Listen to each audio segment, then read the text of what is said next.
పెళ్ళైనా పండగైనా వేడుక ఏదైనా పట్టుచీరల ప్రత్యేక వేదిక వారాహి సిల్క్స్.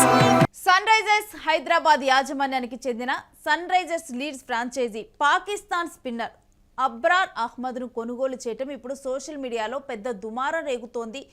సోషల్ మీడియా వేదిక కూడా దీని మీద పెద్ద చర్చ జరుగుతోంది. సన్ రైజర్స్ మేనేజ్మెంట్ నిర్ణయాన్ని తప్పుపడుతూ భారత అభిమానులు ఆగ్రహం వ్యక్తం చేస్తున్నారు. శత్రు దేశం ఆటగాళ్లను కొనుగోలు చేయడాన్ని తప్పుపడుతూ ఉన్నారు. సన్ రైజర్స్ హైదరాబాద్ జట్టును ఐపీఎల్లో బ్యాన్ చేయాలంటూ పీసీసీఐని కోరుతూ ఉన్నారు. ఇక పీసీసీఐ కూడా దీని మీద స్పందించింది. వైస్ ప్రెసిడెంట్ రాజీవ్ శుక్లా స్పందిస్తూ ఈ వ్యవహారంలో బీసీసీఐ ఏమీ చేయలేదంటూ కూడా స్పష్టం చేశారు. ఎందుకంటే ఈ అంశం బీసీసీఐ పరిధిలోకి రాదు అన్న విషయాన్ని ఆయన తెలియజేశారు.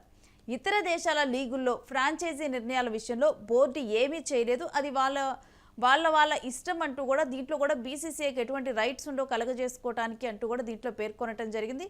ఇక మనం చూస్తూనే ఉన్నాం, ఆపరేషన్ సింధూర్ తర్వాత భారత్ పాకిస్తాన్ జట్ల మధ్య పరిస్థితులు పూర్తిగా మారిపోయి అంతకుముందల అంటే పాకిస్తాన్కి ఇండియాకి మ్యాచ్ జరుగుతుందంటే కనుక జనాల్లో ఇంట్రెస్ట్గా ఉండేది, చూసేవాళ్ళు. కానీ ఆ తర్వాత అసలు పాకిస్తాన్తో ఇండియా ఆడకూడదు, బ్యాన్ చేయాలంటూ కూడా చాలా ప్రతిపాదనలు, సోషల్ మీడియాలో చర్చలు ఇవన్నీ కూడా మనం చూసాము.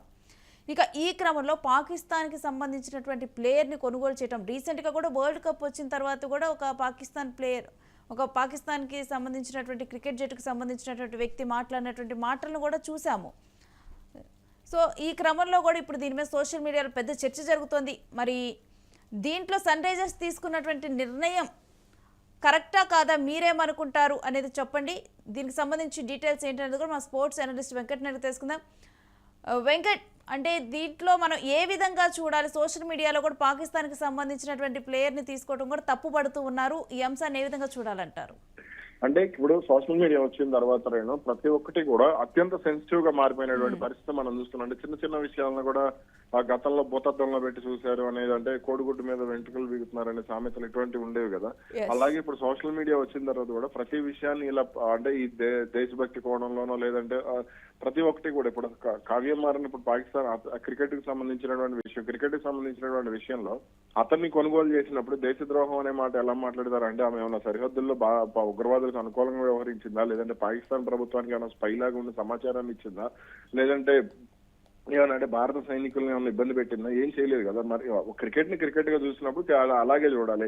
ఇప్పుడు మరి ఇలా మాట్లాడుతున్న వాళ్ళందరూ భారత్ పాకిస్తాన్ క్రికెట్ మ్యాచ్ ఆడితే అసలు వాళ్ళ మొహాలు కూడా చూడకూడదు కదా. మరి ఎందుకు వాళ్ళు సోషల్ మీడియాలో వాళ్ళని ఎందుకు ట్రోల్ చేయడం, వాళ్ళ గురించి ఎందుకు మాట్లాడటం, ఇదంతా కూడా కొంత అంటే విడ్డూరంగానూ వింతగా ఉంటాయి అనమాట. అంటే మనం చేస్తే ఒకటి, వేరే వాళ్ళు చేస్తే మరొకటి లాగానే ఇట్లా ఈ సోషల్ మీడియాలో కొంతమంది అభిమానులు, ఈ గుడ్డి భక్తులు ఎవరైతే ఉంటారో వీళ్ళతోనే ఎక్కువగా సమస్య వస్తున్నటువంటి పరిస్థితి కూడా ఉంది. ఇప్పుడు మామూలుగా పరిస్థితులు కనుక చూస్తే కనీసం షేక్ హ్యాండ్ కూడా ఇచ్చుకోవట్లేదు భారత్ పాకిస్తాన్, షేక్ హ్యాండ్ కూడా ఇచ్చుకోవట్లేదు. అవును, షేక్ హ్యాండ్ కూడా ఇచ్చుకోవట్లేదు. అలాంటప్పుడు రెండు జట్లు కూడా మైదానంలో ఆడకూడదు అనే డిమాండ్ కూడా ఉండాలి. కానీ మళ్ళీ మైదానానికి వచ్చేసరికి ఒక రకంగా ఇట్లా ఒక రకంగా ఉండకూడదు అనేది కూడా ఉంటుంది. అదే ఇక్కడ ఇప్పుడు కావ్యమారం చేసింది తప్ప రైట్ అని పక్కన పెడితే సాధారణంగా అటు విదేశీ లీగ్, అది అసలు మన దేశానికి సంబంధం లేదు. ఇప్పుడు చాలా మంది ఇప్పుడు యూకేలో కానీ, దుబాయ్ లో కానీ, లేదంటే అమెరికాలో కానీ, లేదా యూరోప్ కంట్రీస్ లో కానీ, కెనడాలో కానీ చాలా వరకు కూడా మన వాళ్ళు, పాకిస్తాన్ వాళ్ళు మన వాళ్ళు కలిసి బిజినెస్ పార్ట్నర్స్ గా చాలా చోట్ల ఉన్నారు.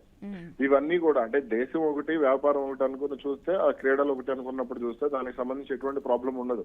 కాకపోతే ఇక్కడ ఏమవుతుందంటే సోషల్ మీడియా అందుబాటులోకి వచ్చిన తర్వాత ప్రతి ఒక్కదాన్ని కూడా అదే కోణంలో చూడటం వల్ల కొంత విమర్శలు అయితే వస్తున్నాయి. అయితే దీనికి సంబంధించి ఏది ఎలా ఉన్నప్పటికీ కూడా దీనికి సంబంధించి తాజాగా బీసీసీఐ ఒక క్లారిటీ అయితే ఇచ్చింది. బీసీసీఐ వైస్ చైర్మన్ ఎవరైతే ఉన్నారో రాజీవ్ శుక్లా ఒక క్లారిటీ ఇచ్చేశారు. ఇదంటే సన్ రైజర్స్ లీడ్స్ తీసుకున్న విషయంతో తమకు ఎటువంటి సంబంధం లేదు అనేది కూడా ఆయన స్పష్టం చేయడం జరిగింది. ఇది కేవలం విదేశీ లీగ్ దీనికి సంబంధించిన విషయం అని, అదేవిధంగా ఐపీఎల్ పరిధిలోకి ఇది రాదని కూడా ఆయన క్లారిటీ ఇచ్చారు. ఒక విదేశీ లీగ్ లో ఫ్రాంచైజీలు ఎవరిని తీసుకోవాలి, వారి సొంత నిర్ణయం అని, అందులో తాము జోక్యం చేసుకోవాలని కూడా చెప్పేశారు. అంటే బీసీసీఐ కూడా ఇక్కడ ప్రాబ్లం ఏం లేదు. ఇప్పుడు పాకిస్తాన్ ఆటగాళ్ళను బీసీసీఐ తీసుకోకూడదని నిబంధన పెట్టింది కాబట్టి తీసుకోవడం లేదు. కాబట్టి ఇప్పుడు పాకిస్తాన్ ఆటగాళ్ళని విదేశీ లీగుల్లో వీళ్ళు, మరి అసలు వాస్తవానికి ఇక్కడ విదేశీ లీగుల్లో పాల్గొన్నప్పుడు వీళ్ళు కూడా అక్కడ ఆడకూడనటువంటి పరిస్థితి ఉండకూడదు. అంటే మన దగ్గర ఫ్రాంచైజీలు ఏవైతే ఉన్నాయో ఇవన్నీ కూడా ఇతర దేశాలకు వెళ్లి ఆ ఫ్రాంచైజీలు అక్కడ ఆటగాళ్ళను కూడా కొనుగోలు చేయకూడదు కదా. కాబట్టి ఒక రూల్ మాట్లాడితే ప్రతి రూల్ కూడా వర్తిస్తుంది. అయితే దీనికి సంబంధించి సన్ రైజర్స్ కూడా ఇవ్వాల్సినటువంటి క్లారిటీ ఇచ్చేసింది. ఇప్పటికే డానియల్ వెటర్ ఈ నిర్ణయాన్ని సమర్థించుకోవడం కూడా జరిగింది. జట్టు అవసరాలను బట్టి క్రికెట్ పరమైనటువంటి నైపుణ్యాలను చూసి మాత్రం ఆటగాళ్ళని ఎంపిక చేసుకున్నాం. వేలంలో అబ్రార్ అహ్మద్ తమ హిట్లు అంటే తమ బకెట్ లిస్ట్ లో ఉన్నాడు అనే విషయాన్ని కూడా అతను స్పష్టంగా చెప్పడం జరిగింది. కాబట్టి ఇవన్నీ కూడా క్రికెట్ కు సంబంధించినటువంటి విషయాలు. అదే విషయాలు బీసీసీఐ కూడా స్పష్టంగా చెప్పడం జరిగింది. కాకపోతే ఇక్కడ ఏంటంటే ఏదో సన్ రైజర్స్ హైదరాబాద్ ని బ్యాన్ చేయాలంటూ కూడా కొంతమంది హడావుడి చేస్తూ వస్తున్నారు. కాబట్టి ఇటువంటివి కూడా కరెక్ట్ కాదు. వీళ్ళు బ్యాన్ చేయాలన్నప్పుడు పాకిస్తాన్ తో భారత్ క్రికెట్ ఆడకూడదు అనే అంశాన్ని కూడా వీళ్ళు బలంగా వాదించాల్సినటువంటి అవసరం కూడా ఉంది. ఒక విషయంలో అలా, ఒక విషయంలో మరో రకంగా వ్యవహరించడం కరెక్ట్ కాదు. మనం చూస్తే గనక కొంతమంది పాకిస్తాన్ ప్లేయర్స్ అత్యుత్సాహంతో కూడా కొన్ని రకమైన సైగలు చేసినటువంటి ఇవి కూడా మనం గతంలో చూసాము. ఇప్పుడు అబ్రార్ అహ్మద్ వ్యక్తిత్వం చూసినప్పుడు తన ఆ రకంగా ఎప్పుడైనా ఇండియన్ ప్లేయర్స్ పట్ల ఎప్పుడైనా బిహేవ్ చేయటం కానీ, అగ్రెసివ్గా బిహేవ్ చేయటం కానీ వ్యక్తిగత పరంగా ఎలా ఉంటారు?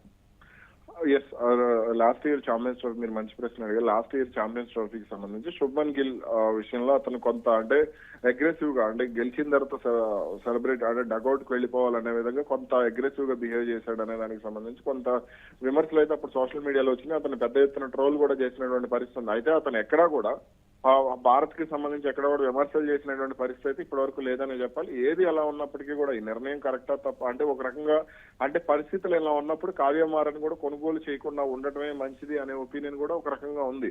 కాబట్టి ఇక్కడ అంటే రెండు కోణాల్లో కూడా ఈ అంశాన్ని చూడొచ్చు. కాబట్టి అది వాళ్ళ ఇష్టం. బయటికి వెళ్ళిన తర్వాత వాళ్ళు ఇప్పుడు పాకిస్తాన్ కి సంబంధించినటువంటి స్టోర్ లో మనం ఫుడ్ తినకూడదు. కానీ ఇప్పుడు యూకే లో చూసుకుంటే పెప్పీస్ పెరి అని ఒక స్టోర్ ఉంటుంది. అక్కడికి వెళ్ళి ఇండియన్స్ ఎక్కువగా తింటారు. ఇండియన్స్ కూడా ఎక్కువ ఫ్రాంచైజీలు తీసుకుంటారు. అది పాకిస్తాన్ వాళ్ళది.